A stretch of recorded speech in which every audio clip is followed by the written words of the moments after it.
Welcome back to the second day of KnowHow EdTech 2020. This year we are fully online and free to all. You'll find us both on the conference platform of Nordic Edge Expo, on KnowHow EdTech website, and on our YouTube live site. Please share the links to any of these sites with anyone. Again today, I am Tobias Heiberg, and I'm your host of the KnowHow EdTech that this year takes place over 3 days, yesterday, today, and tomorrow, Friday, the 25th of September. And again today, you can hear I have with me also a little bit of background noise. I apologize for that, but it'll stop in a few seconds. Yesterday, we were discussing the experiences of the last 6 months, Corona lockdown, and our reliance in online tools and digital technologies as a new normal for schools and businesses. You'll find recordings of our speakers and discussions on the KnowHow EdTech webpage. Today, we'll get into the more applied and playful side of EdTech, and tools and toys is the topic we've set for our sessions the next 2 hours.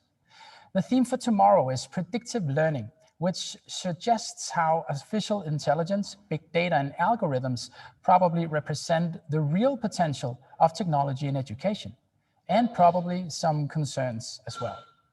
If you want to engage with us and ask questions to the speakers, feel free to do so on our discussion board on the Nordic Edge conference platform. I'm sitting right here in Copenhagen, and as my co-host in Stavanger, I have Andrew Rhodes, who is a strategic advisor on the National School Initiative at the technology provider Atea. Andrew is a trained teacher, and before joining Atea, he was the Director of Technology at the International School of Stavanger. He has more than 25 years of experience working with teachers and educators with technology as a tool to improve and transform learning. Andrew will monitor any questions you may send us during the webcast. Andrew, what are your favorite tools and toys? Hi, Tobias. There's almost too many to choose from, but I think some of the favorite ones that I have are actually sat on the table with me today. Some of the robots for coding and programming made by people like Lego and Sphero. So I'm really looking forward to the sessions today and the speakers that we have. I think it will be really interesting sessions. Yeah, so am I. It's going to be great, I'm sure. But actually, you mentioned some of my favorite tools and toys as well.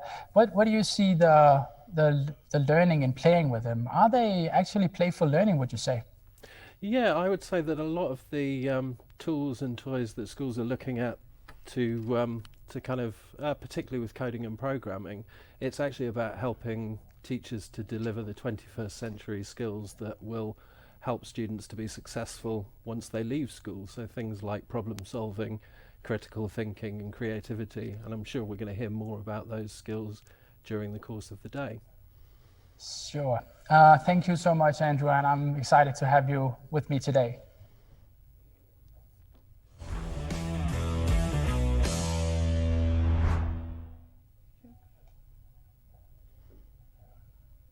Speaking about playful learning, let's go straight on to it. Some adults oppose technology for learning because they believe it will only lead pupils to spend more passive time on a screen. We'll now go to Steinar Holøs and Henning Pedersen, the founders of MakeKit, to see if there is any truth to this claim at all. Hi Tobias, Henning and me, we are here at Øvreaker School in Oslo. And I think we can all agree that if you want to learn something new, whether it's a new language or a subject in math, you need to practice it. And that is what we are doing here today, but with technology. And I can tell you, we'll be anything but passive. Today we'll build 3 different inventions. So Oliver and Matthias, they will build an invention based on the Wonder Kit. And then we have Tale and Robin here. They will build the Hoverbit, a microbit hovercraft. And then we have Irene and Ira who will build the Airbit, the microbit drone. So, guys, are you excited? Yes, we're very excited. You're very excited? Yeah. Yeah, cool. So, have you ever experienced anything like this before? No, we have never done this before. And your expectations for today? To have fun and to, I hope it's going to work and going to go very fast and that we learn something new. Yeah, I think you will. I think you will. And with that being said, I think we are ready. So start building. Yeah. So with these kits here, one of our main focuses has been for it to be fun. Because we all know that if you have fun, we learn things a lot faster. It's also about understanding technology. Because today, technology becomes increasingly important. And if we as a society are to make good decisions, we need to understand this technology. For instance, you have technology like this, it's hidden away inside the shell. Here you get it into the open, and that creates a lot more understanding. And the kits also make you able to understand and use algorithmic thinking as a way to problem solve. And by being creative, finding solutions to these problems. And for you as a teacher, we have made them so they can be used in cross-curriculum learning. This way, it enables you to get those students who normally wouldn't be interested in that subject to maybe capture that interest, because they will already find something that they enjoy within doing that task, and thereby maybe finding a new interest. And of course, it's about the joy of creating and making things. And lastly, and maybe the most important thing, finding a sense of achievement. And I can tell you, Tobias, we will find that here today. So stay with us. We'll be back in a short while, and then we will see how it's going with the construction and the coding. Thank you so much, Steiner. We're looking very much forward to seeing how the construction with the microbits will go during the day. Well, Andrew, you know this kit. What are the challenges that the kids are facing at this stage? I think they've got some interesting challenges ahead of them, because it is not just a simple case of screwing a few things together and hoping for the best. To be able to build the makekit drones, they actually also need to understand a little bit about how drones fly, and how to power the motors, etc., etc. So I think working together as a team is going to be absolutely vital if they are going to achieve the success that Steiner hopes within the 2 hours that they have this afternoon. So I guess it's not only about having fun. No, I think there's a lot of fun element to it, but it's also, as Steiner pointed out, about learning about algorithmic thinking, and they also need to understand a little bit about design process, because there's a lot of things with the drones and the hover bits particularly that they can adjust and adapt to kind of make the drone or the hovercraft their own. Yeah, and what do you think? Do you think they will be able to fly the drones during our webcast? Well, flying the drone is a whole other challenge. Even with pre-built drones, it's not quite as easy as some of the ones that you buy in the shops that are already finished and things. So I think it's going to be very interesting to see if they manage to get a drone that can fly before the end of the conference today. We'll see how it goes. Yep, looking forward to it.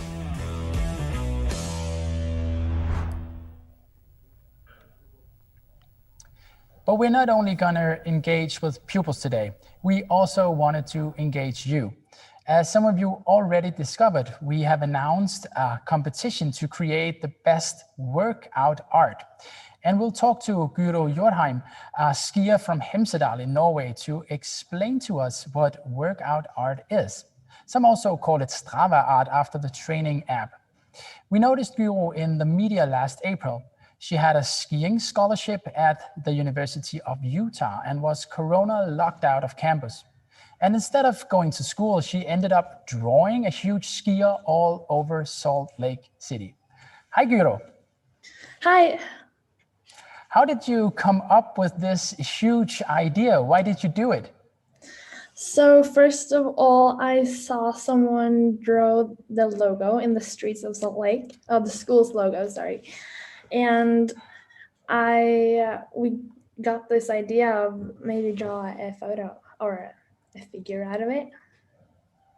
And what is required when you get that kind of idea to get it out into real life?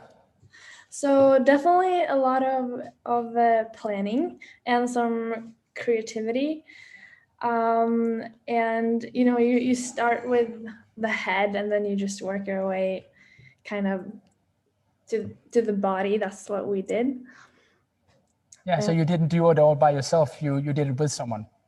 Yeah, so I kind of planned it and then I ran it with a friend. We also see that you're an awarded skier in the US, Guro. Mm-hmm. What are you doing right now? Will we see you on the Norwegian national ski team, for example? That would be the dream for sure. But it's tough. It's a lot of good fast skiers in Norway, so it takes a lot of luck and good effort to make it. Yeah, I can imagine. So what are you up to these days? So right now I'm studying statistics at the University of Oslo, and I'm going full on in skiing. Okay, good to hear. Thank you so much for the inspiration, and we'll get back to the workout art later. Thank you. Yeah, good luck. During the corona lockdown of schools this spring, we noticed that gym teachers doing the same as Guro, they challenged their pupils to draw digital pictures by the geo-tracking of training apps on their phones, which really was an inventive way of using digital tools already available to get the pupils motivated to go out having gym on their own. And now we've also challenged you to the same way of workout art. We have received several impressive artworks, and later today we'll announce a winner. Stay with us.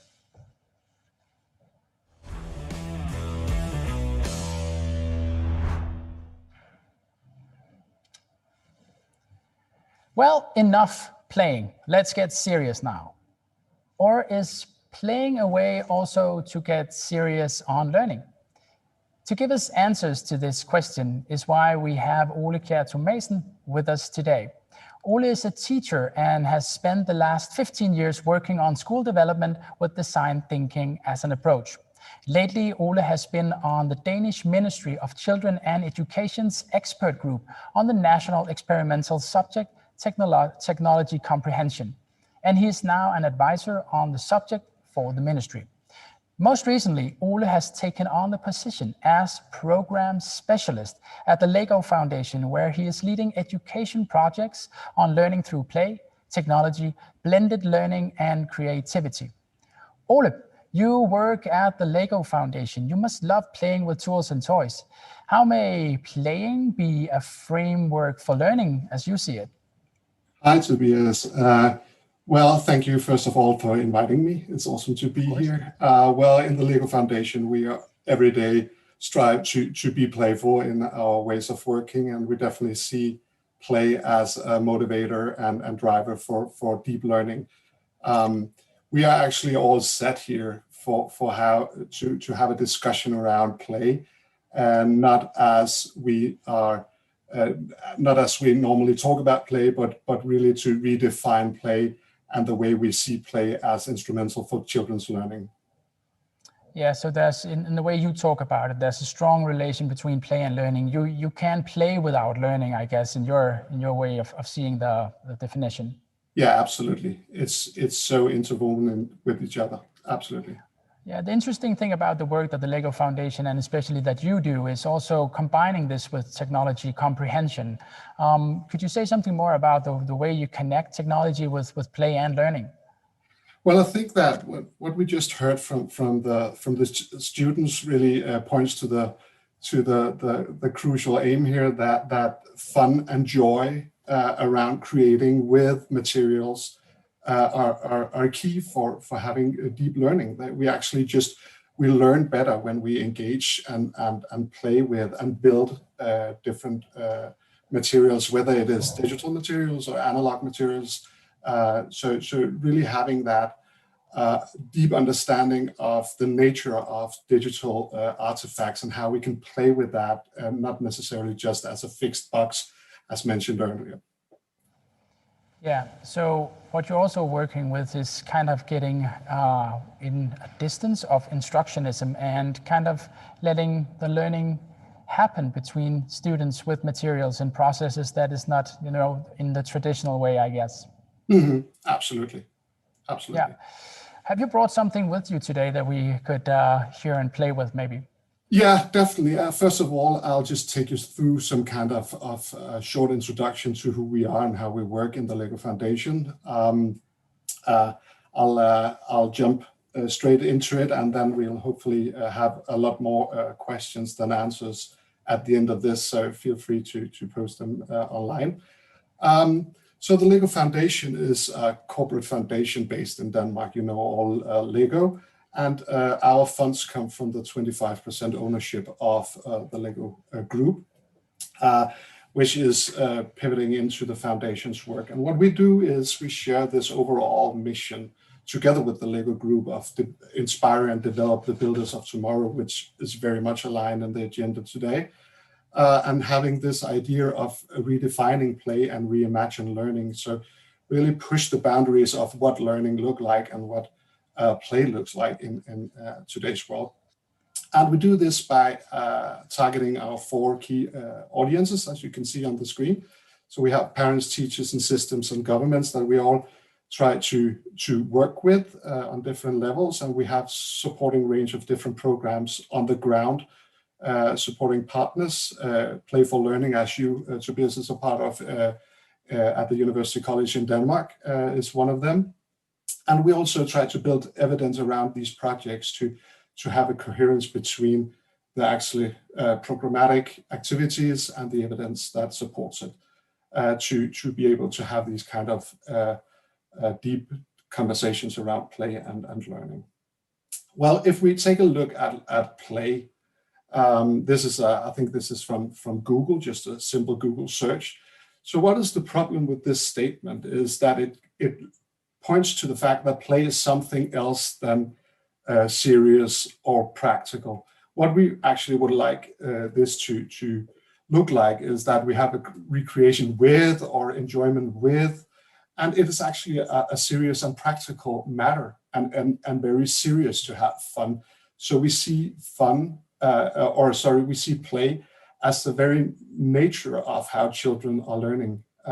It's not as an add-on to their serious learning situations. But what I would like you to do now, both in studios around the globe and also behind screens, is to take your, if you have a second device with you, it could be a phone or a tablet or something, and then let's try to scan the QR code. And what I would like you to do is share a picture or a short word on the Padlet wall that actually describes a great play experience that you have had. It could be as an adult, but it could also be a childhood memory. So try to figure, to remind yourself of a playful moment. And then let's add that to the wall to see if we can see some connections between the different play activities. So I'll just take a minute and I'll just see if I can switch over to my second screen here and share and see if we can see there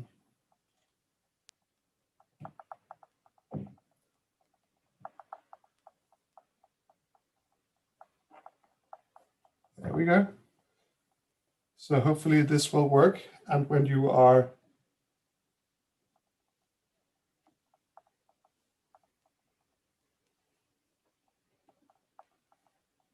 ready, just share your, do we have it online?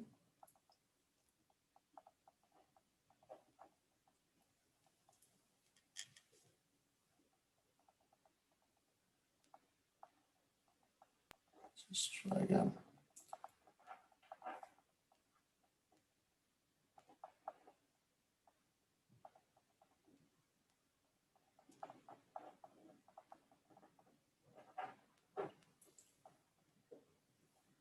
So let's see if this is working out.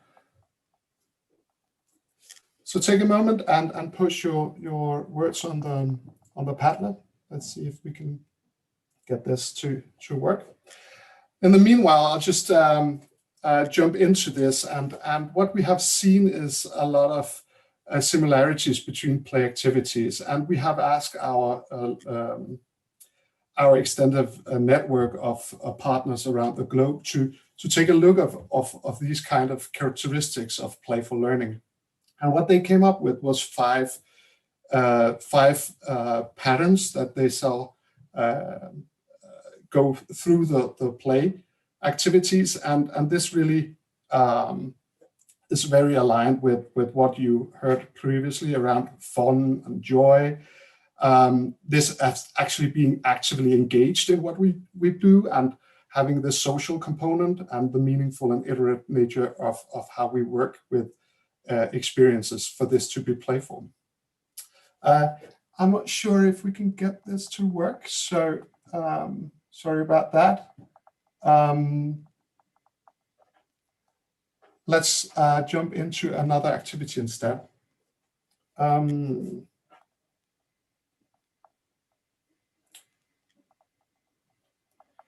So, this is a bit playful. So here we go. Share the screen.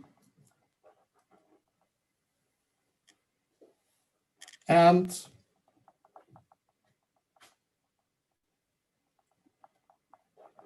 here we go.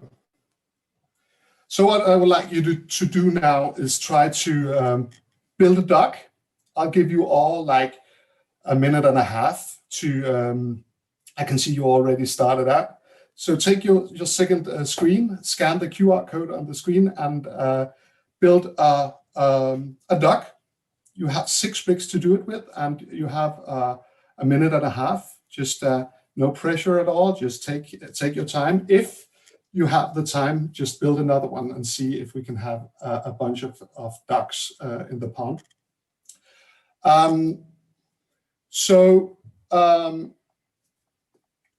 Let's build. Hopefully I can see a lot of ducks coming in now. So what strikes me when I look at all these ducks already is that they are all ducks. We can definitely see that it is all ducks. They are almost everybody, every single one of them is different. So this is an example of how we can frame open-ended play. So you all had the same 6 bricks. You were all working on the same task. You came up with different ideas despite those quite restricted frames.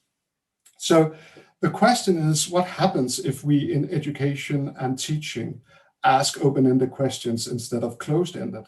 So for example, if we ask the question, what is 2 + 2 in a classroom, then we'll see a bunch of hands raising up in the air, and only one of the students will actually be allowed to come up with the right answer.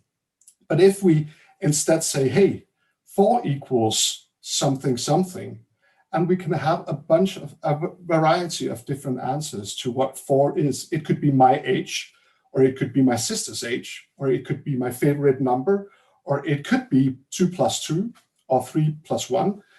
So we came up with a variety of different open-ended or solutions to an open-ended question.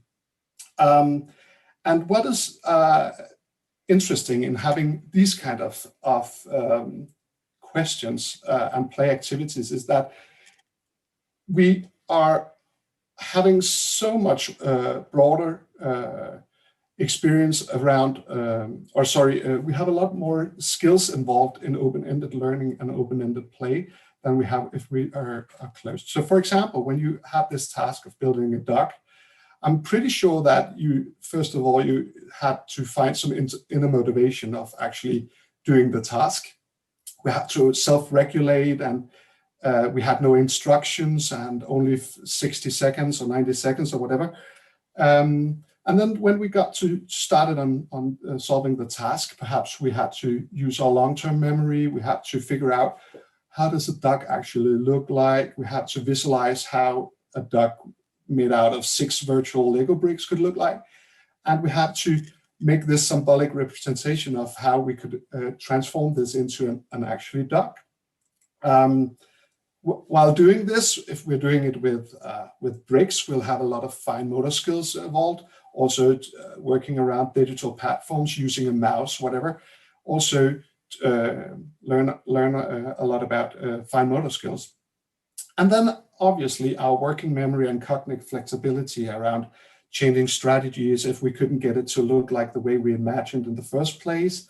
All these is skills that are in place when we're having open-ended learning and open-ended play. Finally, I hope that you can see I can definitely see a lot of ducks now on the screen. And perhaps you had the time to actually look at some of your peers' ducks and be inspired by that. You had the self-assessment, hopefully being proud of your duck or ducks. So we have all these kind of skills lined up in open-ended play. Again, we ask our network of experts around play and learning how to categorize these kind of skill sets. So we definitely recognize that we cannot talk about children's learning and play without talking about complexity, and these kind of overall categories are definitely interwoven with each other, and they are related to each other. So, but when we're talking about open-ended learning and open-ended play, we talk about creativity, social, physical and emotional, and obviously cognitive skills. So if we take a look, I heard that they referred to 21st century skills early on, and we definitely see that as crucial. What struck me when seeing it was from the World Economic Forum, the 2022 workforce competencies or skills, we actually for the first time had technology and programming as one of the 10 major skill sets that is required for the future. And this leads me to talking about a research piece that we have been involved with together with the University of Sheffield and the University of Cape Town in South Africa, together with DUBIT in the UK. And we have been trying to see how the relationship between technology and children's play is emerged. And three main components or points from this research project is that children definitely need to be the main driver of their digital play. This is a great example of building drones or building hoverboards or whatever, that we can actually see this as being meaningful for the children. Not to be meaningful for the teacher, not being meaningful for the future workforce, but actually be truly meaningful for children to participate in and engage in. We'll have to be mindful about facilitating these kind of platforms and digital materials that let children try out things, try to iterate, try to explore, and definitely have components of creating and sharing their projects and content with each other. Finally, and what is absolutely key for having deep interactions with children around digital play is that we adults cannot be on the side of this. Children actually say that they want action and participation and engagement from the adults around them. So it's not enough for us just to sit and talk to children around their digital play. We have to engage. We have to be hands-on engaging with children around digital play. This is very much aligned with the good Simo Paber and how the whole thing around we should see digital materials on same level as we see clay or crayons or paper and pencils and whatever. We have to be able to mess around with this. And that comes back to what kind of technology do we put in front of children. It's not enough just to put already pre-designed platforms in front of them. They have to be able to play and remix with these kind of materials. If you see the 7 dots that came out from the research paper, really points to the fact that only one of them is actually pointing to the fact that children needs to be actually creating stuff. And that's key for this to work. And finally, the report shows us that we have a whole bunch of skills in place when we are playing with digital play materials. I think this is pretty obvious. I'm preaching to the choir here, I guess, but it's actually quite nice to have this well proven that we have the whole bunch of holistic skills in play. We have digital skills and obviously also obvious subject knowledge around language and literacy and math and so forth. So there is no good reason why not to engage with digital play and learning together with children. This was pretty much the intro from my side. Tobias, I hope that it raised more questions than answers. That's actually my intention. It sure did, Ole, and thank you so much for doing it. I think you answer a lot of questions in your talk as well. And kudos, of course, for always insisting on engaging people. This is live, of course, and the way that you want us to interact and play is great. Ole, I need to ask you about this thing, the notion of play and the relation to learning. I guess that we experience that playful approach that you can take into your teaching and the way that you see the education of the children? Is there a difference? Because some might say that play has nothing to do in schools. We're learning. It's a great question, Tobias, because it points to the fact that what is school there for? School is there for children to learn, right?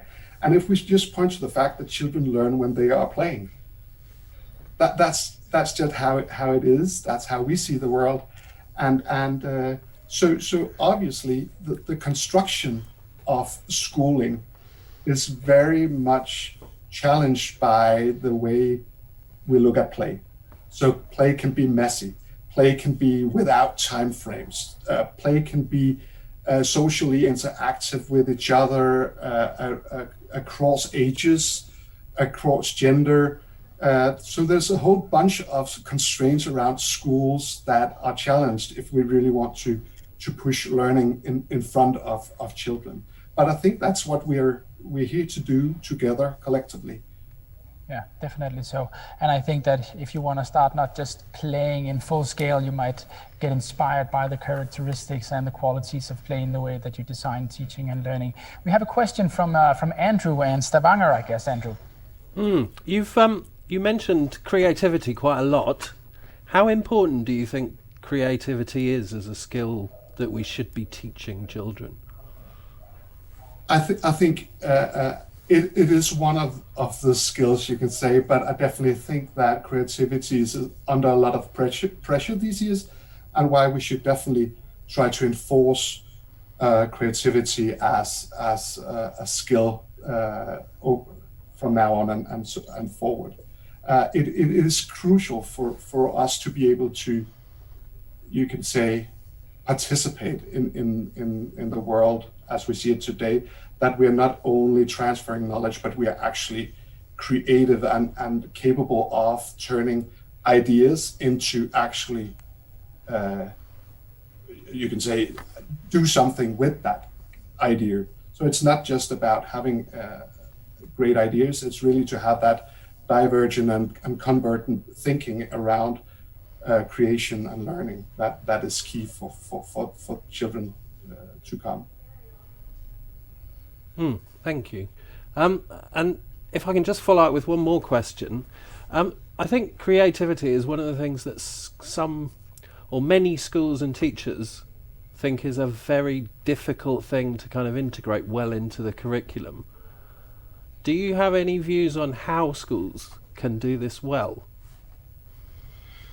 I think that a great way of approaching teaching in general is to have children being engaged in what to be teaching and what to be learned in the classroom. So the whole idea of creating ownership and engagement with the children, letting them have their voices heard, is key for having the process. We really have to get this going, and we have to build on motivation here. So first of all, have the framework. That goes for school leadership and into municipalities for that matter, really to have that framework that allows teachers to challenge their own ways of working, and then take small steps at the time. It's not necessarily that we have to transform the whole school system, but try out, be iterative, and a lot of peer working also with colleagues and co-teaching could be ways to go when designing new ways of working with learning. It's great to hear you talk about small steps as well, because I think, again, digitization for lots of schools is seen as this massive leap and this big transformation. And actually, I think, as you say, one of the things that's really key is that it is more a journey of lots of little steps rather than this one massive leap and suddenly you're digitized. Yeah. There's no such thing as a quick fix, a silver bullet here. Yeah. It isn't. And I guess also that the small steps are the ones that you have to have the courage to kind of take. And I know that your work, because you're very close to me here in Denmark, and that's, you see a strong relation, of course, between playful approaches and technology. And technology can kind of accelerate or drive the playful approach to learning. Ole Kjær Thomasen, thank you so much for being part of this conference. Thank you so much for letting me be a part of it. Thank you, guys.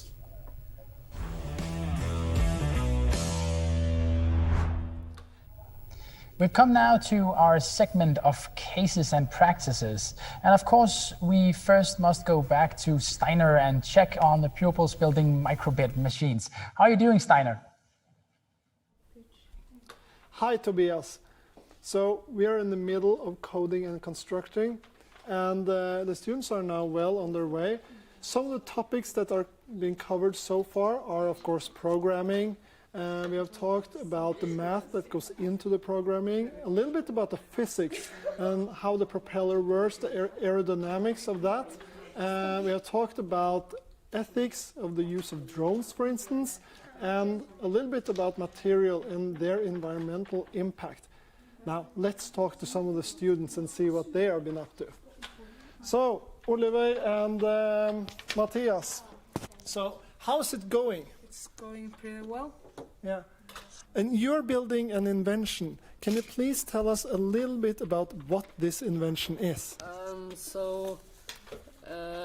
This thing is going to, or we're having a boy here. Okay. So, oh boy, that's like a chocolate drink, right? Yeah. Yeah. And we're gonna have a thing that makes this thing go up or like to the side, so it's a boy comes down here and in the cup, and then this thing is going to stir the boy into the milk.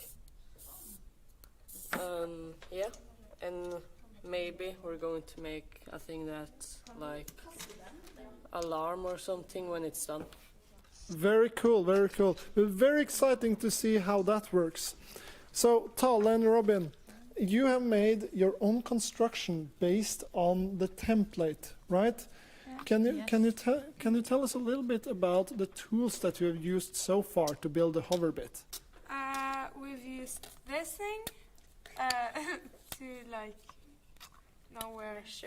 measure and stuff, and then knives, stuff like that. Yeah. Stavanger. So basically everything we see on the table here, right? Yes. Yeah. It's a bit of a mess. Will it work? Yes. We hope so. Yeah. Very cool. And now let's talk to Irene and Ira. So you are the group with maybe the most challenging project, building the Airbit. Now, how is it going so far? It's going pretty well, we think. Yeah, you're already finished with the construction, I can see. You have connected the electronics and all that. The most challenging part is the coding. Yeah. Yeah. And that's what you're in the middle of right now. Yes. Very cool. We'll see how that works out. So we will be back in a short while, and then we'll see if we get some drifting and some flying. Thank you so much, Steiner. I guess there might be people out there, including myself, that want to invest in that oh boy machine. That seems very necessary. We'll all wait in suspense to see how it'll all go during the day. Good content is also a necessary component for learning. And more than ever, we have access to an abundance of content of all kinds, which gives us insights and experiences we could never get before the internet. Internet is accessible to most. Many are willing to share. As always, you must evaluate these sources, but surprisingly, the access to fantastic and free content is incredible. Google, of course, is a major internet content provider. Alexandra Atiainen is the education sales manager of Google in Finland and Norway. She did visit KnowHow EdTech also last year. Here she is again on what's new from Google on free content for education. Just having my glass of water to get me ready. Ciao bambini. Good morning and welcome to our whole school assembly. Hola. Let's get some learning on. Welcome to another day of home learning. What time is it? It's time to feel the music. So we're going to work out the volume of this spring roll. And they're all over the floor. I consist of 95% water. We learn grammar through the coolest tool, music. Super goed. Godt arbejde I dag, elever. I just need to keep up. I'm so proud of you. It's well done.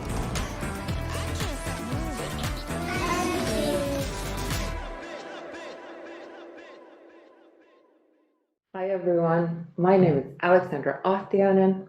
I'm leading Google for Education efforts in Finland and Norway, and I'm super happy to be here with you today. Thank you, Nordic Edge, so much for inviting me for the second year in a row. Now, I'm not going to go into details of how great it would have been to be there with you personally in beautiful Stavanger with all this human interaction. But it's fun to see how technology enables us to make sure that the show does go on. Actually, the best example of that would be from last spring. And here I would like to pause a little bit and say a big thank you from myself and the extended Google for Education team for everything you have been doing and are doing to make sure that learning happens. I think it is also safe that everybody in the EDU ecosystem, be it parents, teachers, school leaders, or technology providers, are now aware of the fact that learning can happen anywhere. And this essentially leads us into today's session, where I try to gather all kinds of inspirational stuff along the way and new releases and share them with you to hopefully inspire you in the classroom. Before the new normal hit, we paired up with influencers and educators worldwide to go and make a research of what the future of classroom would really look like. With that report, we were able to determine 8 emerging trends in education. And even though the report came out sometime last year, right before COVID hit, the world does look a lot different now. But I still think there's a lot of really relevant and interesting information that one can take out. Also, back to school looked very different this year for everyone. And we decided to embrace the challenge and launch the Anywhere School Back to School event in August. And no worries if you have missed it, you can still register and watch all the sessions on demand. Basically, there is 24-hour content available. If you're brave enough to watch 24 hours, that is absolutely amazing from every part of the world. But I tried to help you there a little bit since we also had quite a few product launches, 56 plus to be precise. So here are some of my top favorite sessions. Sal Khan shares his views on what really happened this spring. There's another very good info-packed session called What's New with Google for Education. Finland is represented where my wonderful colleague Dean Stokes, that you might actually know, has been hosting an interview with Head of Innovation Unit of the Education Board in Finland, discussing innovation and creativity during school closures. Hybrid learning being a very hot topic. There's a really great hands-on session by Emma Pass, a person who's been practicing what she preaches. She's been doing hybrid learning in her school for 5 years and really knows all the do's and don'ts and shortcuts that she really well shares in her session. And last but not least, a very inspiring session from a person who has been involved in over 1 million digital exams. One thing that a lot of people have been asking us for a long time is Minecraft Education Editions coming to the Chromebooks. Now go to Chromebook App Hub to find out more and get best practices on deploying the app into your Chromebooks. Originality reports is our way to teach kids about plagiarism. In over 90% of cases, it's not that kids want to plagiarize, but they just don't know how to paraphrase. So a super helpful tool to help them learn the skill and it is also available in Norwegian. Now, how many of you have been Googling stuff, getting your answer, and forgetting it all at once? I'm at least guilty as charged. The problem here is it works great for a consumer part, right? But not so well in learning. So that's why we've launched MathSolver and Lens and Socratic.org, where kids can essentially screen the problem, and then the problem is being dissected into different concepts, and concepts are being fed to students to help them understand the rationale and solve the problem for themselves. Same goes further to different STEM concepts. So over 400 STEM concepts are available right now. And one of the coolest things that sliced bread, at least in my opinion, is the use of AR in Google search. One can search for different biological concepts, also anatomy, things that are really hard to imagine and comprehend when just reading off the page of the book. Last spring, together with UNESCO, just as schools closed, we launched Teach from Home website. It was a little scrappy, if I may say so, but it was an urgent response to the crisis. Now with the summer, we had a little bit more time. We were able to revamp the site a little bit and make it more relevant for the situation we're living in today. So the site is now called Teach from Home, and it's been translated and localized into Norwegian language. And it's a great resource for teachers and families to really help their kids learn anywhere. Something we've also noticed based on last spring is that not a lot of families have the understanding of the technology that's used in classroom or have the knowledge to be able to help the kids with the technology. So we took that into the account when designing tech toolkits for families and guardians. Two resources that I always talk about in my sessions are the Teacher Center, a one-stop shop for teachers to get certified, to learn more, get inspiration, and EduU90, our YouTube channel aimed at giving you very precise, hands-on blasts that last only 1.5 minutes to really go through the tool offering. Speaking about the Teacher Center, we just launched a new course that helps teachers inspire creativity through learner engagement. Super warm recommendation on that one. Now, last but not least, in case you have not been using Google Arts and Culture, I really urge you to do so. The small team behind the product has been actually targeting a very ambitious goal. They wanted to bring culture into your home. And that became more relevant than ever during COVID. Team works with over 200 partners in over 84 countries, and they are always looking for new partners to join the network. One of the most used and popular tools within the app is the selfie match. So the way it works is you take a selfie and it goes through all the database and matches your selfie with one or two of the paintings found in it. A lot of people have been taking selfies throughout the spring, 1.5 million actually, and I wanted to join and contribute.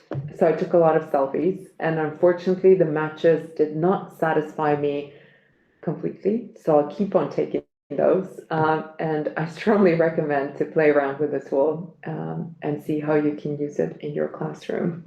One of the other resources that we recently launched is the AR possibilities.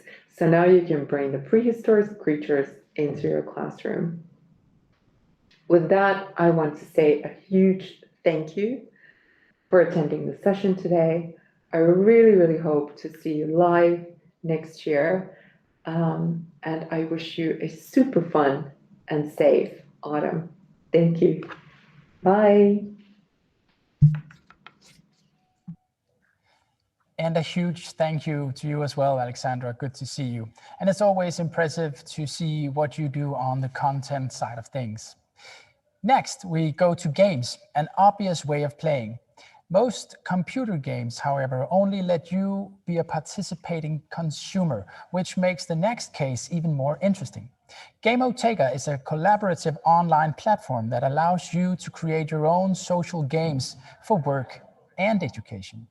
Atish Gonsalves, originally from Lebanon, now living in London, is a social technologist, an entrepreneur, and founder and CEO of KnowHow. Atish has a background in software engineering, artificial intelligence, and human-computer interaction, and he has had leadership positions at international technology and non-profit organizations, including United Nations.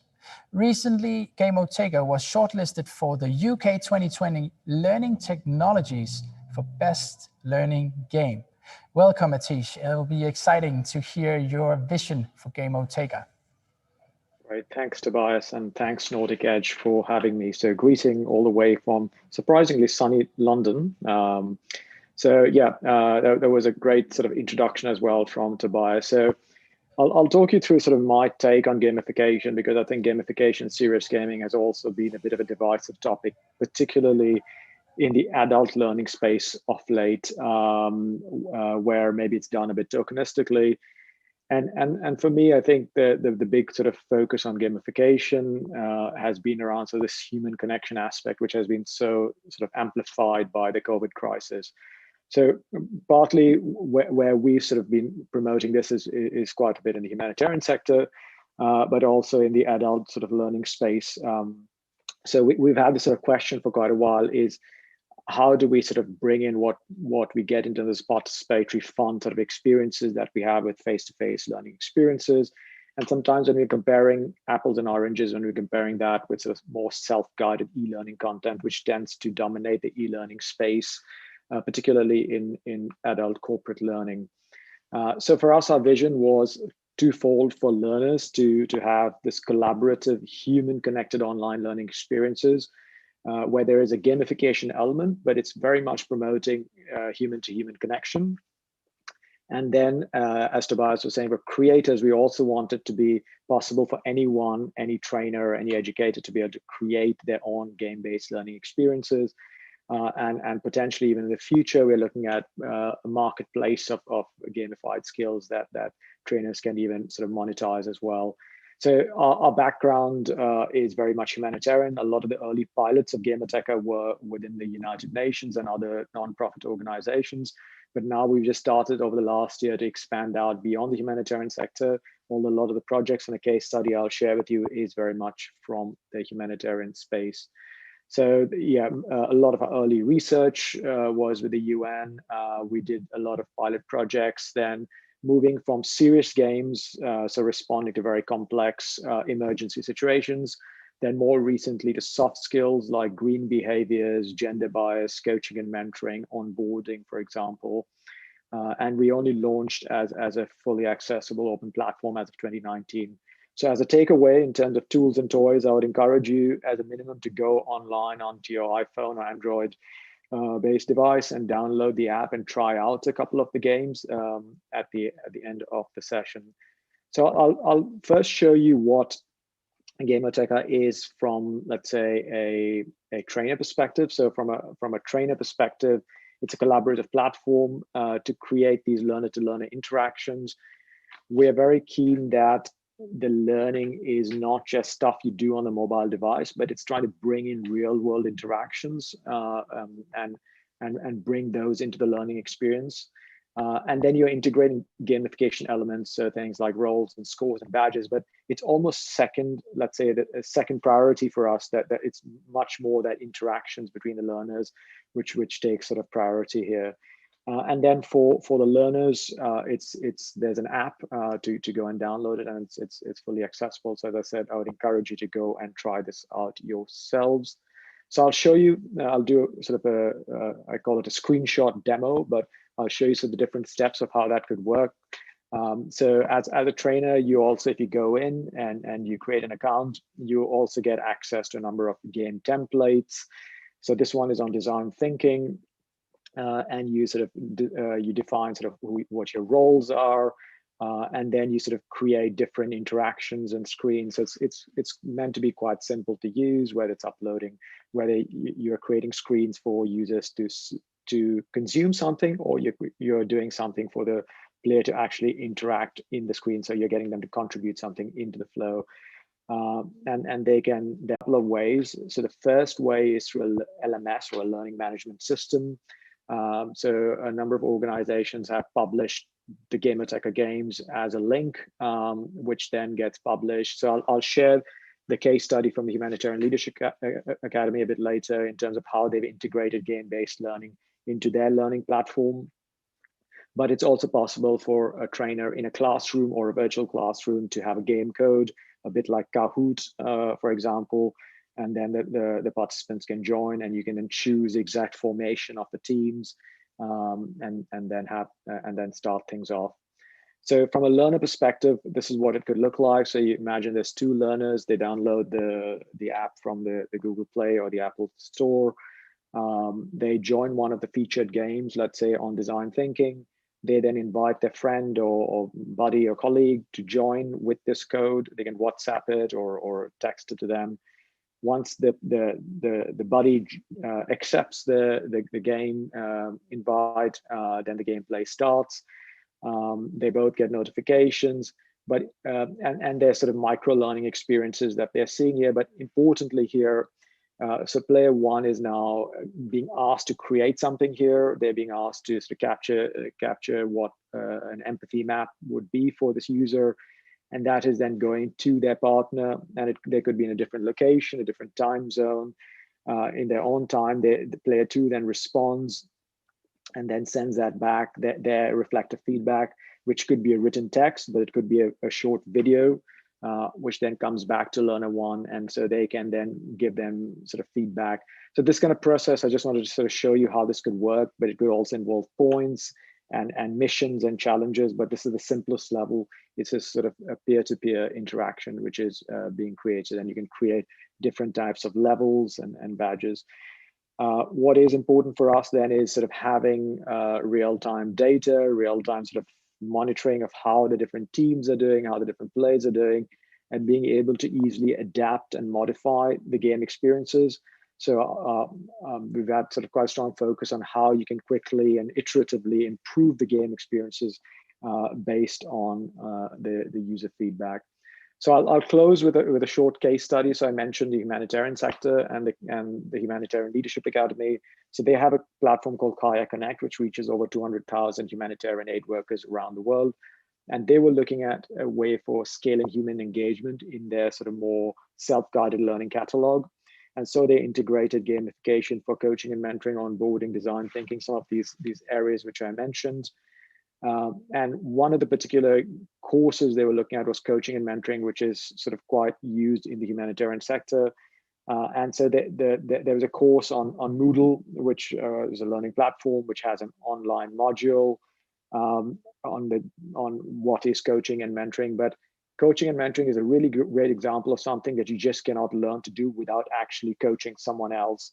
So the participants can go through the self-guided online course by themselves, see some great videos, but then to actually practice, you then choose a role of coach or a coachee, and you play this game of coaching each other in a safe way, practicing some of those experiences. So it's very much on the sort of practice-based aspect. And creating a safe space to try out these skills that you've learned. So yeah, we've been also collecting a lot of data on how sort of people are engaging with this type of engaged learning, and yeah, and finally, sort of we are looking at various other types of interactions as well around virtual reality and more localization. So the Gamerteka, it works in a number of different languages, but we want to do more around localization. As well as sort of more AI and location and QR-based capabilities. So I'll wrap up there, but just as a final note, I'll just say do go try out the games and join one of the games and invite a friend and start playing right now. Thank you so much, Atish. And you will, of course, also join us for a talk after we've heard about a tool for students' self-assessment. How to assess pupils and students by digital tools in an online environment is always a returning question. The Erasmus Plus project, DIGISM, addressed the challenge of the limited access student nurses have to labs where they can practice practical nursing procedures before they do them on us. The DIGISM project came up with a solution of an app that allows students to safely train procedures and assess their performances independently or by fellow students. And in these Corona times, we also understand that the app even got more popular. Kristin Hjorthaug Yrsta is an associate professor at the Faculty of Health Sciences at the University of Stavanger. She is the project manager of the DIGISM project. Recently, she was awarded Merited Educator as one of the 4 first ever at the University of Stavanger.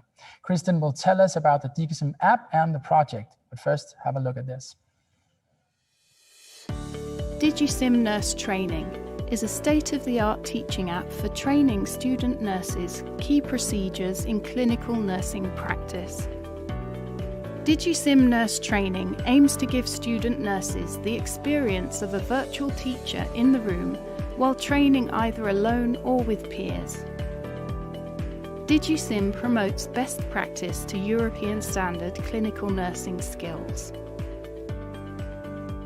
When you download the app, you will see that you can choose between Norwegian, English and Spanish languages. The home screen shows 10 key procedure videos. Each procedure has corresponding tools shown in the top menu bar, titled Video, Equipment, Checklist and Training. That's an audio guide. To demonstrate, let's take a look at the procedure for subcutaneous injections. First, we can watch the film. A qualified nurse demonstrates best practice of the procedure. Use aseptic technique to prepare medication.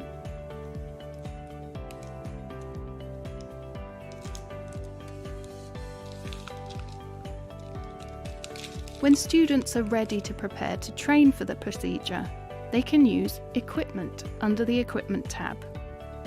If working in pairs, one student can act as an observer and use the checklists in the app here, like a scoring card. Under the Checklist tab, each step in the procedure is listed, and again, students can observe and score each other, discussing the procedure afterwards. When using the app alone, the checklist can be used as a revision tool. Once the students are prepared to perform the procedure, the Training tab contains the step-by-step virtual teacher audio guide, which can be played in the room and controlled hands-free if desired. In that way, students don't need to touch the device while performing procedures in a sterile environment. Find all required equipment for the procedure and check expiry dates. Clean hands before starting the procedure. Since the app is under development, some changes may occur.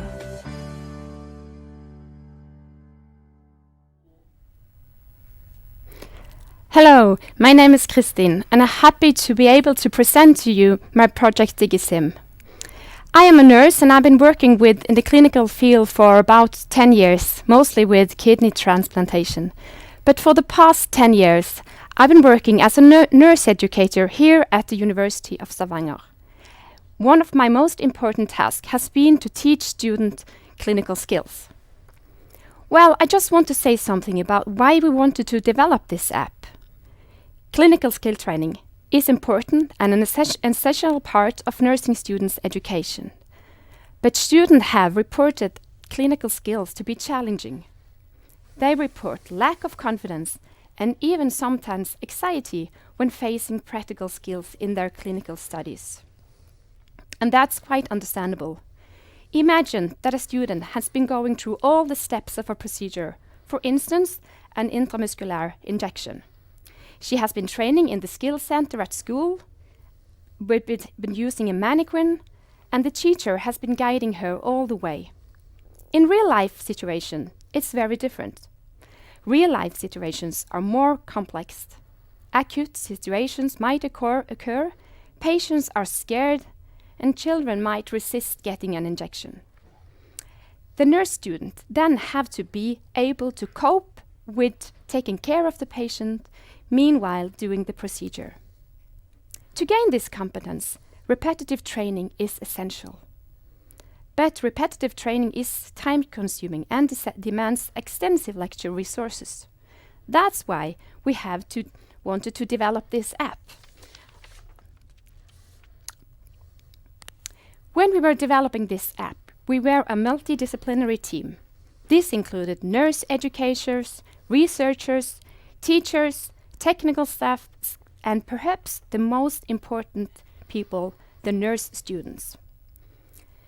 When we were working with this project, we had 3 processes going on at the same time. These processes were interacting with each other along the way.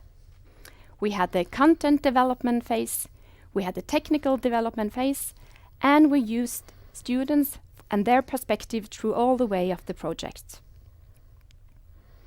We collaborated across 3 countries, and we were using raw films that we shared with each other. We were able to comment on each other's steps, and sometimes we agreed that all the procedures had to adhere to the national guidelines in each country. We ended up with the following procedures that were relevant for all countries: intramuscular injection, surgical wounds, subcutaneous injections, bladder catheterization, nasogastric tube, blood pressure, blood glucose, and sterile gloves.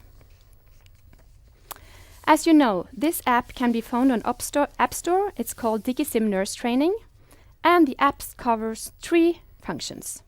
First, you have a film, and this film demonstrates the procedure to give you a visual approach. Second, you have a more interactive part. You have the peer-supported training function.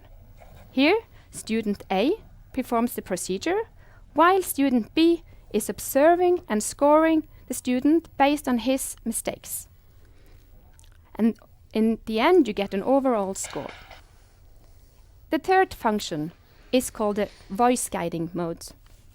Here, the students can train independently. They are now guided by a voice, and the voice is telling you all the steps in the procedure. And you can use your hand to switch the steps of the procedure, so you can still adhere to the hygienic guidelines. So, we have already now started to test it out, this app. We have done a pilot testing, and we have conducted 7 focus groups interviews with second-year students at our university. They were using this app during their skill training on surgical wound care and intramuscular injection and subcutaneous injection. And we have interviewed about 25 students on how they experienced this using this app, because it's really important that we follow new products with research. So our research questions were: how do nursing students experiencing using a digital learning tool for training on a clinical procedure?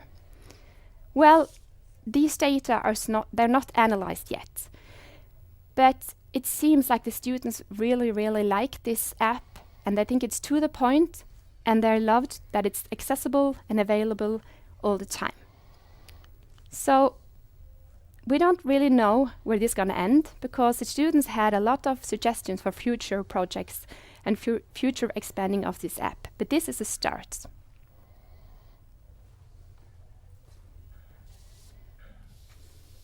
Amazing. Thank you so much, Kristin and Atish, of course. And of course, it is work in progress that is going to be so relevant to follow. Atish, to start with you both show us amazing tools for learning with technology. And some might claim that working with online tools might accelerate social isolation. But you talk a lot about participating in social interaction. How do you see this paradox? Yeah, so for us, the whole point of the originally the project and now the app and the platform has been to increase human connection. So the original games that were designed had participants in the same room. So they were playing, let's say, a response to a fire evacuation or someone getting kidnapped in the field, but they were literally in the same room as they were acting out these different sort of tabletop exercises. And the phone was just being the orchestrator of the different events, giving them tasks, giving them feedback, and a facilitator could sort of be like the puppeteer who could sort of see what was going on and also provide feedback. But increasingly, we've seen that these kind of games can also be played with the participants who are not in the same room. So it's kind of almost similar to what what we were seeing in the last presentation as well. So I think both are possible. The main point of the game is that there is another human being, either a facilitator or another player who you're interacting with. So you're not just interacting with let's say, an AI or a computer. So the social element and the connection between people is very important, of course, in your platform. Did you see extra traffic and extra connection in these times of the COVID-19 situation? Yeah, so in fact, one of the games which we launched very much at the start of the pandemic was called Staying Motivated While Working Remotely. So the whole point of the game is to just keep in touch with a friend or a colleague, and you just check in on each other in the week at 3 points, and you get kind of a reward for each of the steps that you do it. But yeah, no, there's definitely been a lot of traction. We've also not just used the platform as a playing place, but we've also, with the Norwegian Refugee Council, we ran a learning hackathon, like a design sprint, where we work with staff and partners from all around the world to co-create their own games. So it's not just a tool to play, but it's also a tool to create as well. And there's definitely been an uptake during the last few months. That's also what's really exciting about the platform, is that it's kind of built in the approach with games and play. Before we go to a question from Andrew, Kristen, I'd like to ask you as well. The social aspect is very apparent also in the work that you do. How do you see the social aspect of working in a learning app? Yes, absolutely. As the function has that you're working with a peer student, they really are able to socialize. And the students told us that they learn as much for being the teacher or the observer. They learned a lot of that and also by doing the procedure. And the students told me on the interviews that they didn't want this app to exclude the teacher. They want it as a supplement to the teacher. So they don't really want to use it, only the app. Okay, Andrew, I guess we might have a question up there with you guys in Stavanger.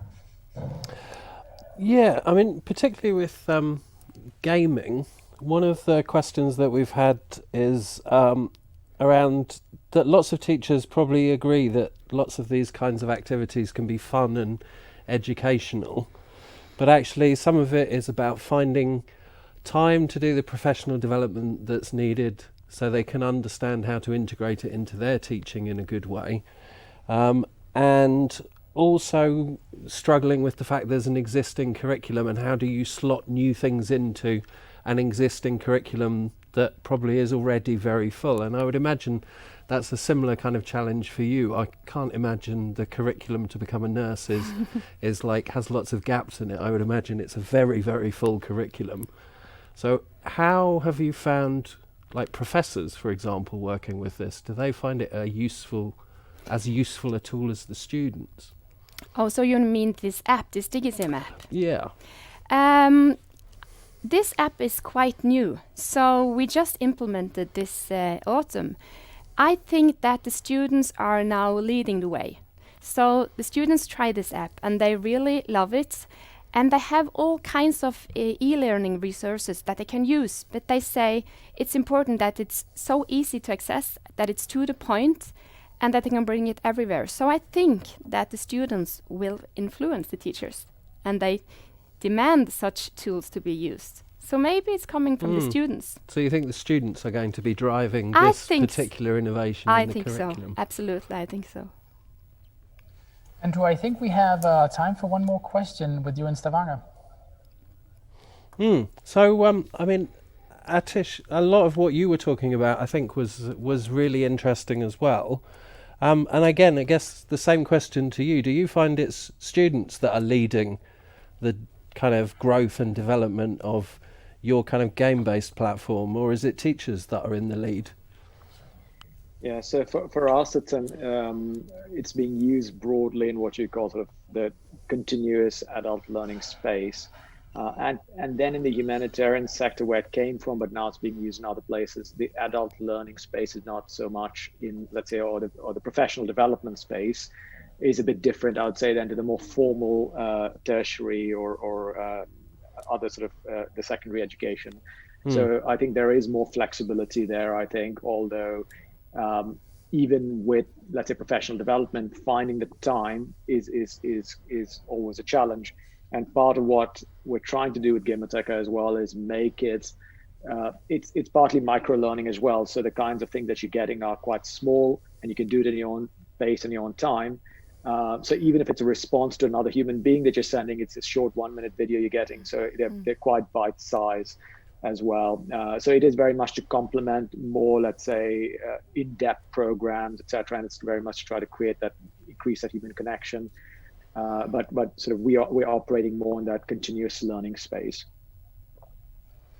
Well, to both of you, a huge thank you for participating in this conference and inspiring us with the tools. Thank you.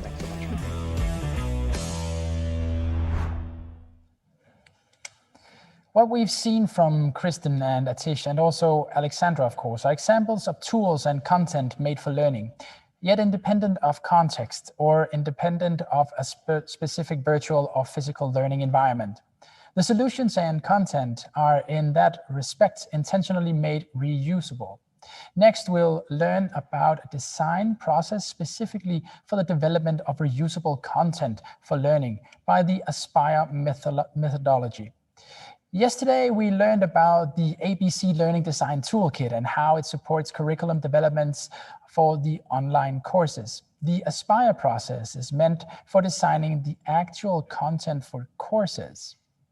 We've with us Chirk Jen Ng from Malaysia, who is the Deputy Dean and Professor of Primary Care Medicine at the Faculty of Medicine at the University of Malaya, Kuala Lumpur. Chirk Jen, or CJ as I'm going to be calling him, is the lead of 3 Malaysian universities in the Erasmus Plus project accord that apply the Aspire process for development of what commonly is recorded to as RLOs, reusable learning objects, or digital content, we may also say.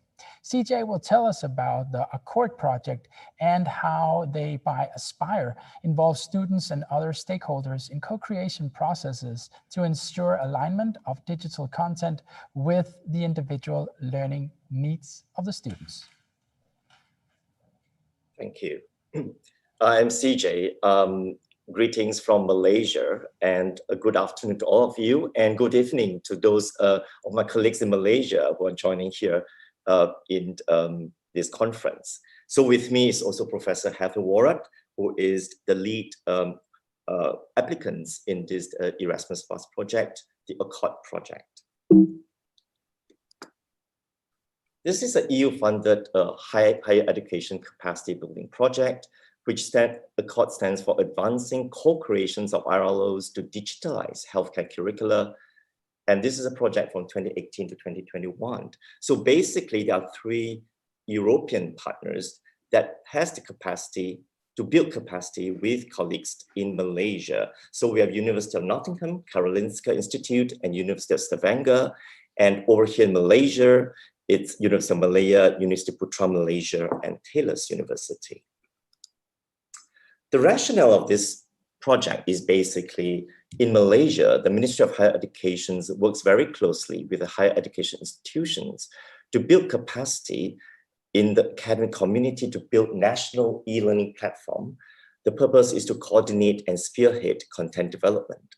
However, there are very few tried and tested systematic approaches to developing e-learning materials in Malaysia.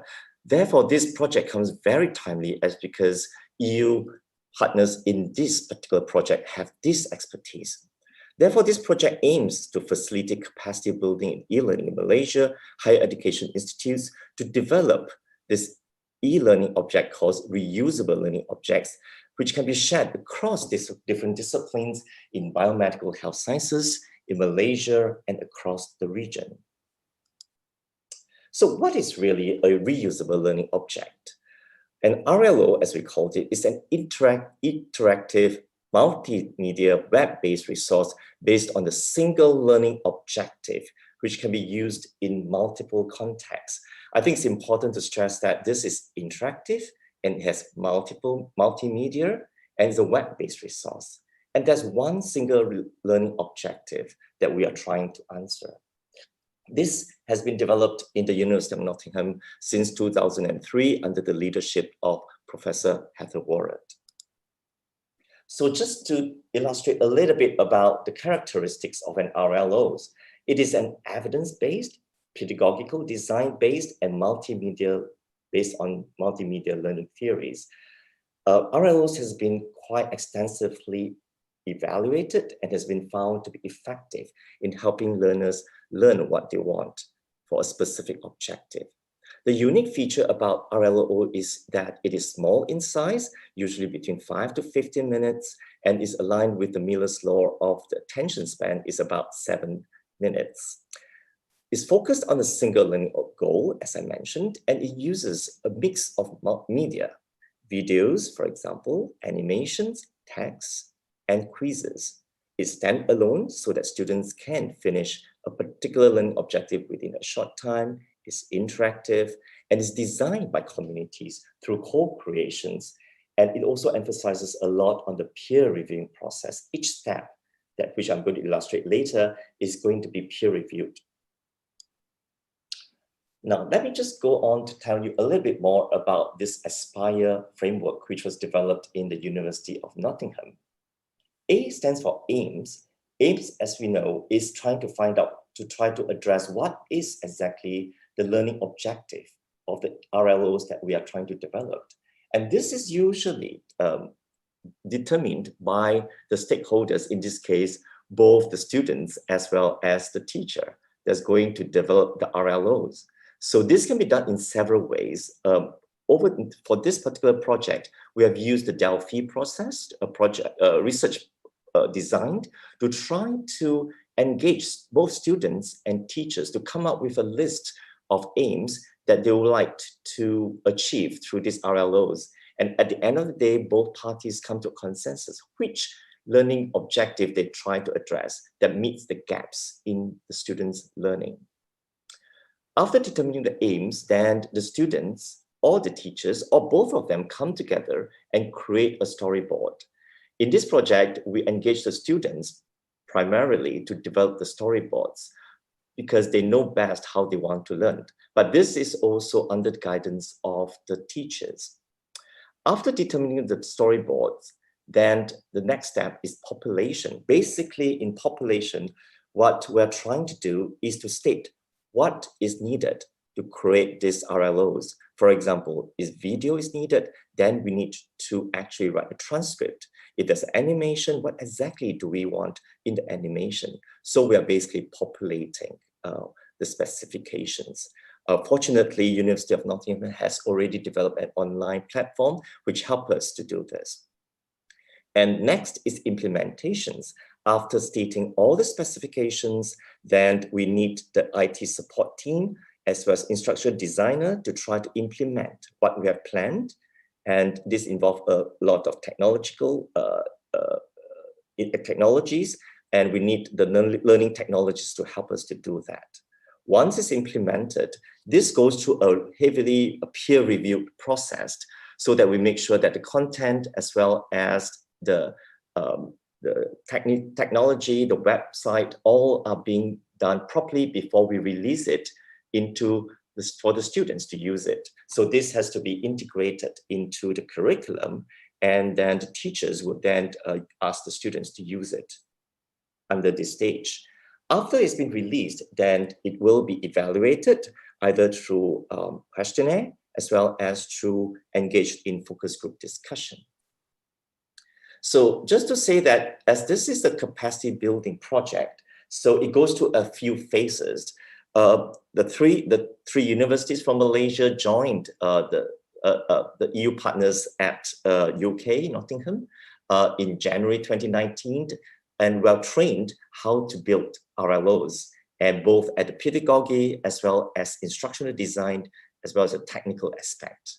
After that's been done 6 months later, then the faculty from Malaysia then trained the colleagues in Malaysia how to create RLOs. After which, then there's a series of storyboard workshops that's been conducted in Malaysia then to develop the rest of the RLOs. So there are altogether about 22 RLOs that will be developed by the end of the project.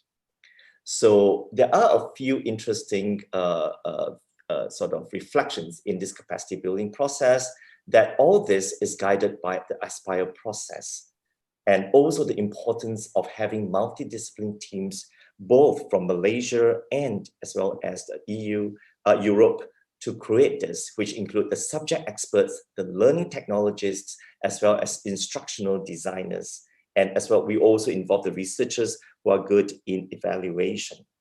So what we found very useful is the input that we learned from the learning technologies, which really is something that we value a lot. So a group of lecturers and students together built the storyboards and emphasize how the content should be presented in different media formats.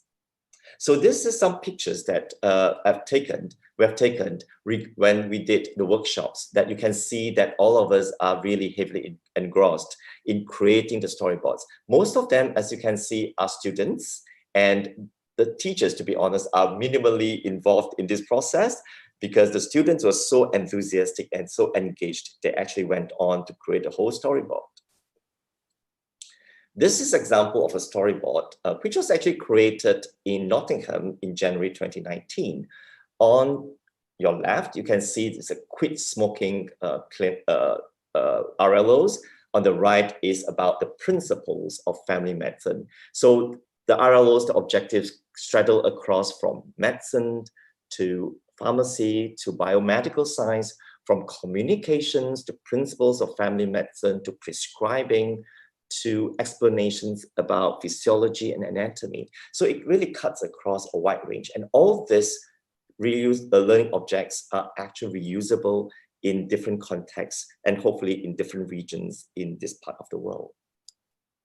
Another interesting thing that we learned is the comparisons between students and lecture storyboards. And as we know, students learn differently, and how lecturers want students to learn also differ. So as you can see that these two storyboards, though they are all focusing on prescribing writing, are vastly different. And this is keep coming out as we were doing storyboards along the way. So the next is that we also conducted some evaluations. This was conducted actually at the first workshop that was in Nottingham. You could see the blue line, which is before, and then the orange line is after. As you can see that most of the participants from Malaysia rated it as improvement in the knowledge about co-creation, especially in the context of RLOs. And back in Malaysia, when we were training our other faculty members, we could see that most of us rate our knowledge of co-creations higher than compared to when we were first trained how to do it in Nottingham.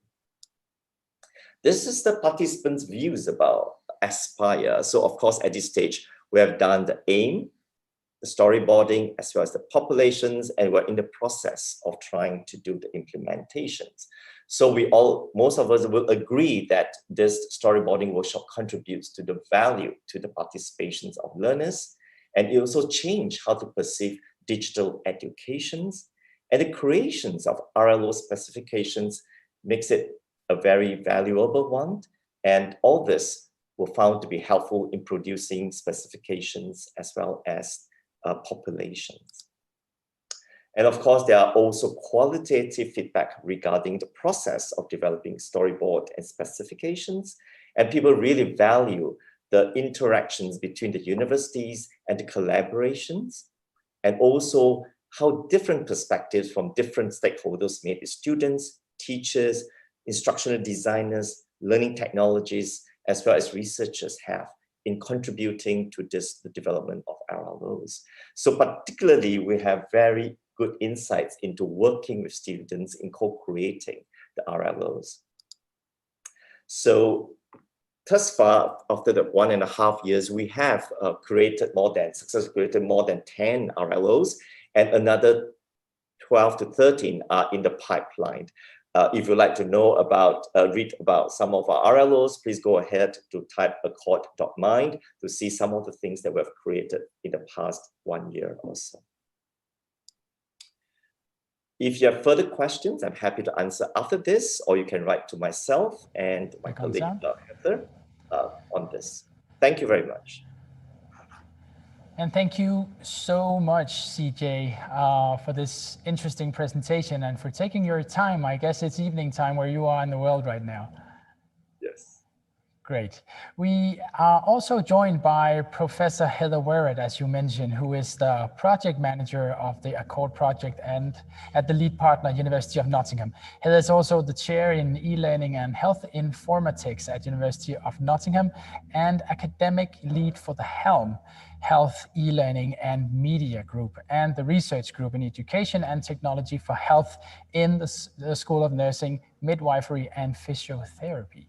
Welcome to you also, Heather, from a car, it looks like. It is indeed. I'm en route between points and the time. But I guess it's good that we're testing out these processes of communicating in this sort of way under the current situation. Well, hopefully you stop the car while connecting to us, and we might have some trouble with the sound, but I'm sure CJ will help us answer some of the questions that we, of course, have to you. As far as I understand, the Malaysian National E-Learning Policy established in 2011 is, as far as I understand, probably more ambitious when it comes to the transformation of higher education than most similar government plans we've seen in Europe. And could you tell us how it's going with the plan and the national ambitions of making online learning an integral part of higher education? Sure. I think the COVID pandemic has sort of really fast-tracked all the digitalizations of transformations of educations in Malaysia. What we thought was not possible now is possible. So what happens was that there was really concerns about the coverage and the connectivity, because to go on online and digitalizations of educations, we really need to have a very good internet system. So this remains still a problem, but I think increasingly, I think the government is looking into this to try to solve this problem. The other thing that is very important that is moving forward is converting some of the existing programs into massive open online courses in Malaysia, which is going on for the past 5 years. And there are increasingly more and more courses that converted into MOOC, which is now quite widely available in most universities. Yeah. Okay. I guess that the Accord project is a European-led project, but from your perspective, what could we in Europe learn from you in Malaysia when it comes to the implementation of online learning and educational technology, you think? Wow. Well, we're supposed to learn from the Europeans, but but still, I think you're very ambitious and you've gone a long way. So I'm curious to learn from you guys. Sure. Interestingly, we did conduct some focus group discussions with our European partners about what they have learned from this whole project. I think in our team, we have many learning technologists whom have come into this project and trying to teach us about the technical aspects. And the involvement was heavy. So what they told us is that they were not ready actually to train a group of researchers and academicians how to teach or how to develop things. So they found it really challenging, but through this particular project, they found that they have learned a lot both ways, because we start to communicate with them. We start to also teach them about how in this multicultural context, how we learn and how we teach. So I suppose this is something that we feel we might have contributed, to the European partners in this project. Fantastic. Very interesting. I guess that the connection from Heather has gone off. So I'll just say thank you to you both. And of course to you, especially CJ, for taking your time, and have a great evening where you are right now. My pleasure.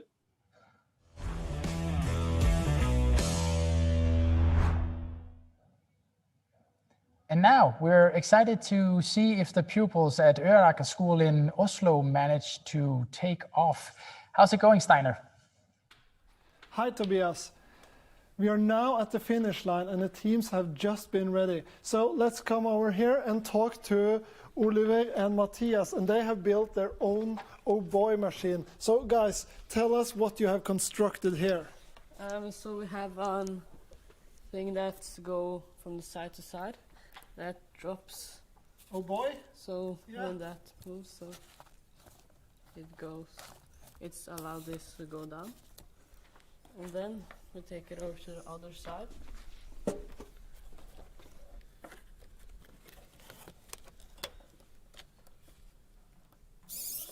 And then that mixes it. So here you've done coding, you've done construction.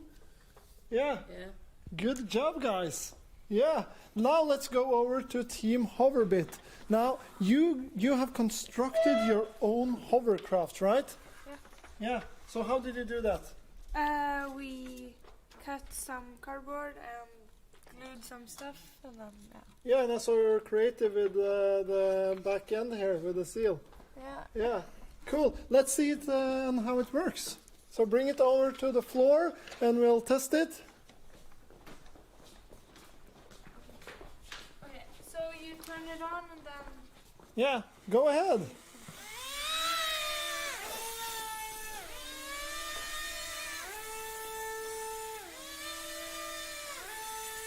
Very, very cool. Now let's go over to Team Airbit. Now, you guys, Irene and Ira, so you have constructed your own Airbit and actually your own code as well. Tell us a little bit about it. We coded it so when you press A and B, the blades start spinning, and when you press B, the throttle increases. Yes. Yeah. And when you press A, the throttle decreases. Yeah, and you did the movements as well, right? Yeah, cool. Let's see how it works. So now you bring it out to the floor, putting it down. Let's see how it starts. There we go. I'll steady up there. Oh, very, very cool. Oi. This is the things that happen when you are creative, right? So thank you all for watching. This has been super fun. If you want to learn more about these kinds of projects, then you can contact us at makekit.no. You find our contact information, so please reach out. Thank you so much, Tobias. It's been great working with this. Wow, that really took off the segment. To me, that's the playful approach to learning, having those students work in that way. What do you think, Andrew? Yeah, no, it's fabulous. And having tried to fly one of their drones, those students, it's not as easy as you would think it is. Actually, but I guess just building it, the learning process leading up to that, that's amazing to follow. Yeah, and I think it connects really nicely to some of the things that Lego were talking about earlier around design process, because actually once the students have built the simple drone, they can then start to adapt the drone using things like 3D printers to kind of print out their own frames for the drone. So yeah, fantastic projects there. And I guess one of the main takeaways is that it's not only about playing, there's deep learning in there. Also both skills, but also subjects that relate to math and physics and so on. Yeah, definitely. I think as Steiner touched on, there's maths, physics, design, all sorts of things involved in that project, and very cross-curricular as well, which I think again is something that's certainly a big focus in schools here in Norway. Amazing work to follow. And now, finally, we're going to announce a winner of our Workout Art Challenge. Andrew, what have we got? So we've had lots of entries, and thanks to everyone who entered. Actually, Sauda Videregående School, the department Strand, really applied themselves and have submitted quite a number of entries. So congratulations to you. You've won a financial prize for your class, and also each of the students that sent an entry we will send you one of these microscope kits that actually connects to your mobile phone.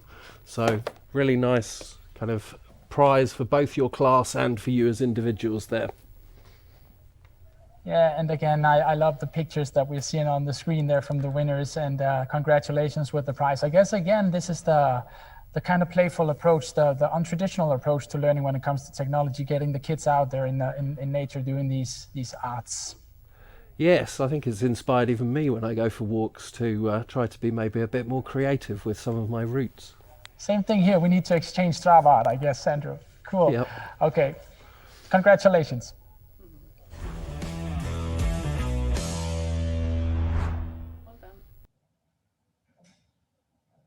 We are now coming to an end of an, should we say, educational and playful session. But before we end, however, we want you to reflect on the following paradox.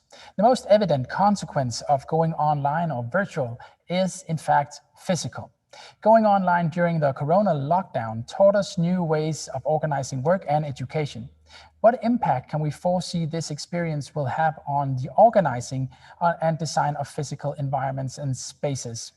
We've asked the question to the architectural firm Snøhetta, who is known for buildings like the library in Alexandria and the 9/11 Ground Zero Memorial Museum in New York. Tonje Verdal Frydenlund is the Director of Acquisition and Business Development in the Nordics at Snøhetta. She'll talk to us about the impact of virtualization on future physical spaces. Thank you, Tobias. Welcome. And I hope that you can see my screen. Somehow it's going on speed, sorry. I'm all ready. We in Snøhetta are architects and designers, and we care about shaping an environment for people. And based on the paradoxes that we have experienced now with the digital environment, it is important also to look a little bit on how does this interact with our physical space into the future. And first of all of us experienced that we had to go into our home offices and social distancing, having the pandemic coming up. But still, we believe that there will be room for physical space and physical meetings also in the future. And it's important then that we actually think about these dilemmas and paradoxes that we have experienced during the digital tides, and consider that when we also then make the future built environment. There will still, of course, be room for tools and playfulness and working together. And as we've seen in the lectures earlier today as well, it will, of course, also be possible to do that digitally and virtually. But still, we need to also make space for those meetings in a safe environment, and think about that, how we can use our square meters and our educational arenas for different ways and methods. In Snøhetta, what we also experienced when we went over to the digital collaborations was that collaborating globally was actually even more easy when everybody had to do that. And we found that doing projects globally was still quite possible and achievable during these troubled times. And that's also really interesting with this conference, that there are a lot of voices from around the world that has been part of the conference, and this is possible when we use different ways of methods. But what do we need now to consider into our physical space? We need to think about how we interact in that space, when 90% of our time is used indoors, we need to take care of what we do based on the environment, based on the health, and based on the use of square meters. And still, we need to have physical meetings. I would like to show some of our projects and share some of our insights with you in order to reflect upon this topic. And Snøhetta has been engaged in several library buildings, from our very startup with the library in Alexandria, and also then to more future-proof libraries with also a large amount of digital tools and libraries almost without any books. Our starting point was the library in Alexandria, a competition that we won in 1989, and that was a brand new project at that time in a society where a lot of the people were analphabets. It was really important to bring the books back to the people and create for a physical space where you can come and learn to read and share the literature from the regions. And we've also then cared for that building in a physical space, and bringing that on to also the library in Calgary. It was important to merge a central library downtown Calgary with also integrating the tube stop there and making this as a new cultural arena for a meeting place where people can come and learn and take part in workshops and joint ideas in the downtown area. When we design cultural buildings, it's important for us also to think about how can a space be used in different matters. And also another example of a library in Charles Library in Philadelphia, Pennsylvania. It's also here been merged with taking into digital tools into the library itself, with a large automated storage system where you can actually just digitally book your book and it comes and collects it for you. So instead of having open shelves, it's an automatic system where you can pre-order your book and then receive it. So there's a lot of integration in between the future technology into these traditional cultural buildings that are going on into the new environments now in the cultural arena, and educational buildings. And this is also something to think about in our schools today. How can we actually reprogram and make shared spaces into these functional arenas? An important mantra for us at Snøhetta is to be generous. And by that, we mean that we need to give something back to the public also in all of the built environment. We also believe that all of our buildings are for the people that come and visit them. It's not objects, it's all about the use of the building.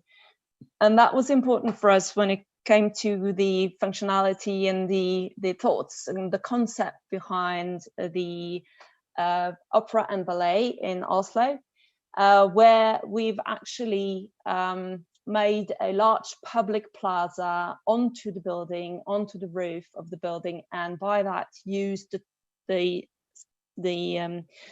plot twice. This is important also when it comes to the use of buildings today, that you can think in different matters and you can use a site twice, so you can have different functionalities into also the built environment and have shared space, so that you also build less square meters, now that we also need to think about using our spaces differently. This was also important to us in the design of the Times Square in New York, where our task was to give back the public plaza to the pedestrian space and redesigning a much larger pedestrian area than what had been there before.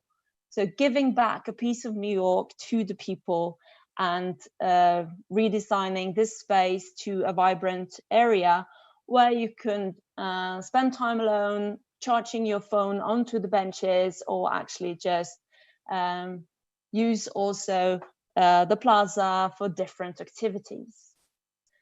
We're not seeing this crowded space at Times Square these days, but there are a lot of surprises and inspiring thoughts on how a space can be used also during the pandemic, and spending more time also out in our nature and public environment for different activities that we share digitally as well. It has been quite pleasant for us as well to see the response to the new public plaza and the areas at Times Square, how this makes people and visitors feeling more safe and at home in their own environment than what they formerly used to do. Another project where this has been at a key level is the Toronto Learning Centre at the University downtown Toronto, where our task was to make a new student learning centre adjacent to the former library. As you can see, the library building originally is at the right side here, a very introvert building, while our proposal was to make a different kind of a building where we introduce another level of understanding of architecture in bringing nature into the different floors. And you see here the beach, where it's a space where all the students can meet and interact and use the space in whatever manner they prefer, collaborate or being alone, being digital or meeting up physically. And it has this playfulness and open arena where you can transform the space and use it in whatever sense you would like. And this is from the top floor, which is named the Sky, where you also have this openness and possibility of shaping the space and the environment the way you would like and prefer. We've done a study to also then check out the data on what of the spaces does the students prefer to be. And it's interesting to see this when it also comes to the different nature formats of the different floors. What space do you prefer to socialize in, and where do you feel the most at home, or where can you withdraw and find room for your studies? When we do this data collection as well to get the feedback on our design and our users, it's important for us to learn from that and transform and take that into our next projects. So data collection and understanding on the use of the physical space is also key information for us into our future projects. When we also study the response to the Student Learning Centre at the University of Ryerson, then we also learn that the students spend more time now in this environment than what they've done before as well. Another aspect and dilemma in the future aspect of physical space is how we care for also the environment and the carbon footprint of all of our buildings. What's interesting is that we see it's possible for us to also do large amounts of changes that care for the environmental aspects of building physics as well. And we've done that through a collaboration called the Powerhouse, where we have buildings that produce more energy and has a neutral carbon footprint, which is important now to be in accordance with the Paris Agreement.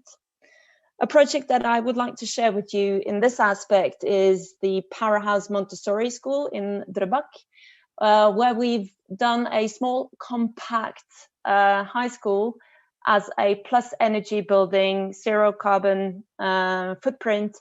And the key success of that is that we really collaborated closely with the students themselves and the teachers and the owners of the school in order to understand which part of the program do you not need or can be in a shared space with other functions to really make a compact footprint and only build the square meters that you absolutely need.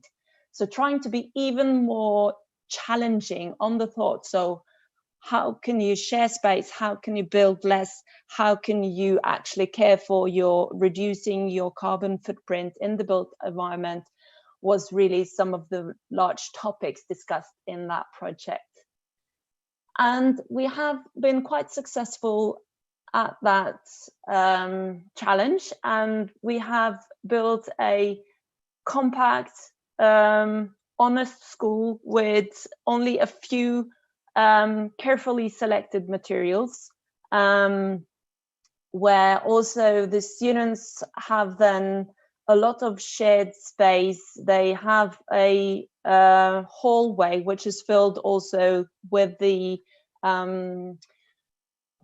kitchen table where they meet up and have lunch. It's one open atrium where they can have large meetings and performances that also are in the central part of the school. There's no separate auditorium. Everything is a shared and flexible space. You can transform the different classrooms into smaller or larger spaces as you need, and you can adapt to the specific needs that you have for a future educational environment. And all of this benefits for the social awareness, the social sustainability, the environmental sustainability, and not at least also the economics of the project. So that is a little sneak peek into what is important to think about for the future built environment and how we would like to partake in that. But wow, what a sneak peek, and thank you so much, Tanya. Your slogan about being generous is something I think we also need to remember as educators. You've also definitely been most generous with what you've done right now, and I myself enjoy your work very much. Now we know that we can handle much education with technology and with the right approaches, of course, some of them being playful as we've seen today. I might just mention right now, if you're wondering the sound behind me, that we are in a very old building, the Carlsberg Brewery from 1892. And what you're listening to right now is the clock in the tower. So this is the technology of time. And it was good timing talking about architecture, of course. But back to my question, of course. Now that we know that we can handle school and education with technology and kind of give us a potential gap between space and time, what does the new kind of learning environment look like now, knowing that the old learning environments may be filled up with desks and classroom in a traditional way? How do we handle this maybe blended or hybrid approach as we were talking about yesterday, you think? Well, I think it needs to be really flexible into the future. So not necessarily dedicating space entirely for one purpose, but thinking, can you have cross-functioning into the same space and really be creative about that. So we're not building more square meters than what we need. And that can also be thought of in the transformation of existing buildings and existing functions that we have today. Okay, Sonia, thank you so much for participating in this conference. So, Andrew, what are your takeaways from today? Well, I think playful learning is clearly something that we need to try and make sure is a central thing that we have in schools, having heard how important, and all the skills that I think students can learn from play. And I think we've seen some great tools that make that possible. So, yeah, I'm certainly inspired by some of what I've seen today. Definitely, and yeah, sorry, go ahead. Sorry, I was also going to say, I think it's also really interesting what Tonya was talking about in terms of learning spaces, because I think at the same time as we're asking teachers to teach children new skills, we also need to think about the spaces in which that's happening. Very much so, and it might not be the best space to sit in a clock tower from 1892, but still it has a certain charm. Andrew, thank you very much for being part of this today. Thank you also to all of you that followed our webcast today, and of course a huge thank you to all our speakers. Join us again tomorrow at 12 noon. Then we'll look ahead beyond the simplest stages of video conferencing, pointing in the direction of the true potential of technology for education in the 2020s. The topic is predictive learning. You may send us questions and comments on our Nordic Edge conference chat or Facebook page. Have a nice afternoon and see you all tomorrow.